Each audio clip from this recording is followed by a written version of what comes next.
தஞ்சாவூரில் போக்குவரத்து போலீசாருக்கு கூலிங் கிளாஸ் வழங்கினார் மாவட்ட காவல் கண்காணிப்பாளர் ராஜாராம். போக்குவரத்து போலீசார் கடும் வெயில் மற்றும் காற்று ஆகியவற்றால் பாதிக்கப்பட்டு சாலைகளில் போக்குவரத்து பணிகளை செய்து வருகின்றனர்.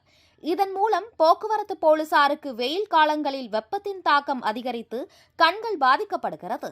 மேலும் மன அழுத்தமும் ஏற்படுகிறது.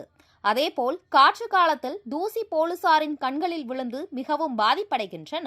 இதனையடுத்து தஞ்சாவூரில் போக்குவரத்து போலீசாரின் நலனுக்காக தஞ்சை மாவட்ட காவல் கண்காணிப்பாளர் ராஜாராம் தனது சொந்த செலவில் தஞ்சாவூரில் பணிபுரியும் போக்குவரத்து போலீசார் 25 நபர்களுக்கு உயர்தர கூலிங் கிளாஸ் இன்று வழங்கி அவர்களது பணியை பாராட்டினார்.